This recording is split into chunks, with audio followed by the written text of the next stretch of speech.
এবং রজতুল ফল আইডিয়াল একাডেমির একজন একাডেমিক শিক্ষক হিসাবে কর্মরত আছি দীর্ঘ 8 বছর যাবৎ। আমি একজন জেনারেল শিক্ষক। আলহামদুলিল্লাহ এই 8 বছরের অভিজ্ঞতায় আমার এই দিন শিক্ষার প্রতিষ্ঠিত একটা দিন শিক্ষার আমার খেদমতের আল্লাহর একটা মেহেরবানি যে আমি একজন সাধারণ মানুষ হিসাবে, সাধারণ শিক্ষক হিসাবে একটি দিনী প্রতিষ্ঠায় খেদমতের সুযোগ পেয়েছি, এই জন্য শুকরিয়া দান করছি। তো পাশাপাশি আমি এইখানে চাকরি নেওয়ার পরে দেখলাম যে আমি যখন চাকরিতে ঢুকি তখন বাংলা ইংরেজির অবস্থা খুবই খারাপ অবস্থা ছিল, আর আমার অবস্থা খারাপ ছিল আরবির।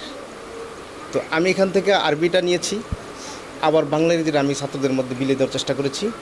আমাদের চেষ্টাটা থাকবে একাডেমিক শাখাটা যেন আন্তর্জাতিক মানের হয়, যেভাবে বর্তমানে ক্যাডেট মাদ্রাসাগুলো সামনের দিকে এগিয়ে যাচ্ছে। হিপসের পাশাপাশি বাংলা এবং ইংরেজিতে সমান দক্ষতা অর্জন করতেছে। আমরা সেই পরিকল্পনা নিয়ে আগাচ্ছি। আমাদের জন্য দোয়া করবেন, আমাদের জন্য পরিকল্পনা, আল্লাহ আমাদেরকে সফলতার উচ্চতর শিখরে পৌঁছে দেন। এতটুকু বলে আমার বক্তব্য শেষ করছি। আসসালামু আলাইকুম। আপনারা দেখছেন মেঘনা টিভি, সত্যি সন্ধানে সবসময়।